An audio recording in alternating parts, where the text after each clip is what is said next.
আচ্ছা শোনো, তোমাদের যদি আমি বলি যে √36 এর ভ্যালু কত, তোমরা তো খুব ইজিলি বলে দিতে পারবা 6। আমি যদি বলি √49 এর ভ্যালু, তোমরা খুব ইজিলি বলে দিতে পারবা 7।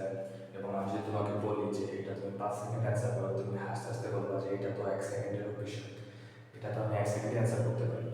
তাহলে আমাকে এটা বলো, তুমি কি এটা অ্যান্সার করতে পারো √52 উইদাউট ক্যালকুলেটর?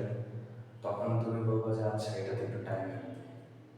আচ্ছা দেখি কতটুকু টাইম লাগে।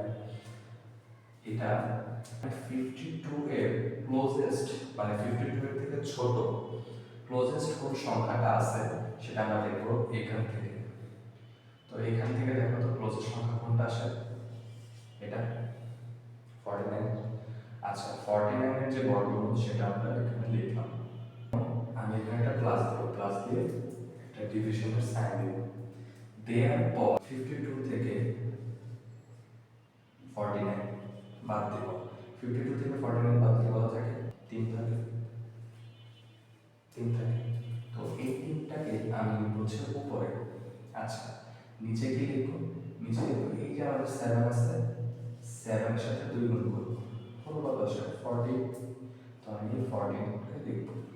আচ্ছা এত কিছু তো লিখলাম, লেখার পর এতটুকু লেখার পর 3/14 আসে।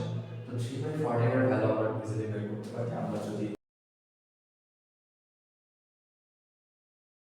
তো এইভাবে চলতে থাকে। তো ধরলাম আমরা এর ভ্যালুটা আসে হচ্ছে 7.7 প্লাস 0.21। তো এখন যেটা যোগ করি তাহলে আসছে 7.21।